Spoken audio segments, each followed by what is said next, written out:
مجھے حضرت خواجہ عزیز الحسن صاحب مجذوب رحمۃ اللہ علیہ کی ایک بات یاد آئی. ایک مرتبہ حضرت حکیم الامت مولانا تھانوی قدس اللہ تعالیٰ سرہ مجلس میں تشریف فرما تھے اور اللہ تعالیٰ کی محبت، اللہ تعالیٰ کی عظمت دل میں پیدا کرنے کی ضرورت پر کا بیان ہو رہا تھا. تو حضرت خواجہ عزیز الحسن صاحب جو حضرت کے بہت ہی منہ چڑھے خلیفہ تھے اور کسی کو حضرت کی مجلس میں اتنا بولنے کی تاب نہیں ہوتی تھی جتنا وہ بول لیتے تھے. تو انہوں نے حضرت سے عرض کیا کہ حضرت یہ اللہ تعالیٰ کی محبت حاصل کیسے حاصل ہے؟ تو فرمایا کہ محبت جن کو اللہ تعالیٰ کی محبت حاصل ہے ان کی جوتیوں میں جا پڑو، ان کی جوتیوں میں جا پڑو، اس سے تمہیں اللہ تعالیٰ کی محبت حاصل ہوگی. تو تقویٰ کا حاصل بھی کیا نکلا کہ تقویٰ حاصل کرنے کا طریقہ اللہ تبارک و تعالیٰ نے یہ بتایا کہ کونوا مع الصادقین، صادقین کی صحبت اختیار کر لو، اس کے نتیجے میں تمہیں تقویٰ حاصل ہوگا. یہ وہ نسخہ ہے جو ہم سب کے لیے ہے، عالم ہو، جاہل ہو، ان پڑھ ہو، تعلیم یافتہ ہو، کوئی آدمی ہو، اس کو دین کی طرف، دین کے اوپر لانے کا اور تقویٰ اس کے میں پیدا کرنے کا واحد طریقہ یہ ہے کہ متقی لوگوں کی صحبت اختیار کر لو. دیکھیے اللہ تبارک و تعالیٰ نے انسانوں کی ہدایت کے لیے 2 سلسلے جاری فرمائے ہیں ابتدائے آفرین سے. ایک کتاب اللہ اور ایک رجال اللہ، یعنی ایک طرف کتابیں نازل فرمائی، آسمانی کتابیں، تورات، زبور، انجیل اور خاتمۃ الکتب قرآن کریم، اور دوسری طرف رجال اللہ، یعنی اللہ کے وہ بندے جو اس کتاب پر عمل پیرا ہیں، ان کا ایک سلسلہ جاری فرمایا. انبیاء کرام علیہم السلام، اس کے بعد صحابہ کرام، اس کے بعد تابعین، اس کے بعد تبع تابعین، بزرگان دین، اولیاء کرام، یہ سارا کا سارا سلسلہ ہے رجال اللہ کا. اور آپ نے دیکھا ہوگا، کہا جاتا ہے اور درست کہا جاتا ہے کہ سارے قرآن کریم کا خلاصہ سورہ فاتحہ میں ہے. سورہ فاتحہ پورے قرآن کریم کا لب لباب ہے.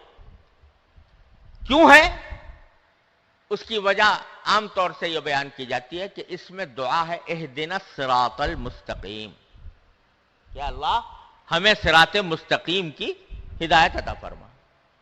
اور صراط مستقیم سارے قرآن کا خلاصہ ہے، کیونکہ قرآن کا جو بھی حکم ہے وہ صراط مستقیم پر لانے کے لیے.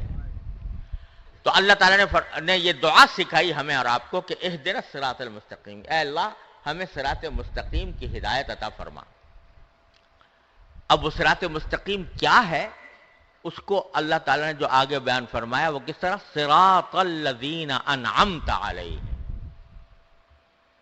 یعنی راستہ ان لوگوں کا جن پر اے اللہ آپ نے انعام فرمایا، جس کی تفصیل دوسری جگہ فرمائی اولئک الذین انعم اللہ علیہم من النبیین والصدیقین والشہداء والصالحین.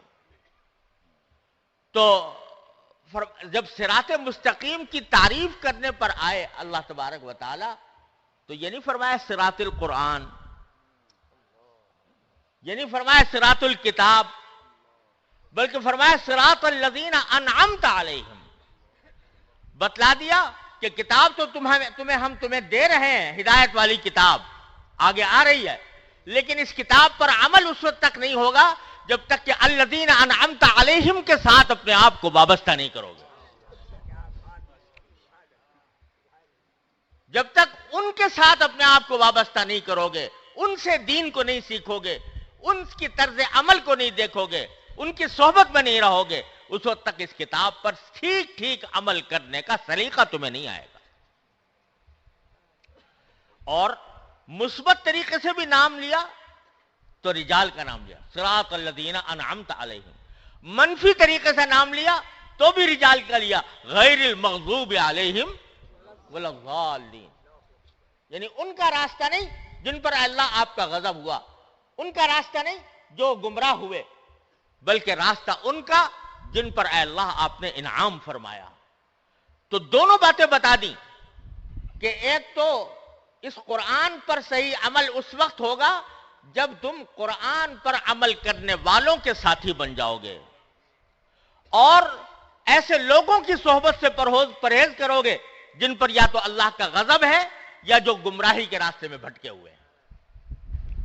تو سارا سورہ فاتحہ میں سارے قرآن کا خلاصہ اللہ تبارک و تعالی نے جو بیان فرمایا، تو اہدنا الصراط المستقیم تو ایک آیت ہے اور تشریح اس کی 2 آیتوں میں ہے، صراط الذین انعمت علیہم غیر المغضوب علیہم ولا الضالین. اس سے ہمیں اللہ تبارک و تعالی نے یہ سبق عطا فرمایا کہ دین کو اگر سمجھنا ہے تو اور دین پر عمل کرنا ہے تو اس کے لیے ہم نے تمہارے واسطے رجال اللہ کا سلسلہ جاری کیا ہے. اس رجال اللہ کے سلسلے سے وابستہ ہو کر ہی تمہیں دین صحیح سمجھ میں آئے گا اور اسی رجال اللہ کی وابستگی سے تمہیں دین پر عمل کرنے کا طریقہ معلوم ہوگا.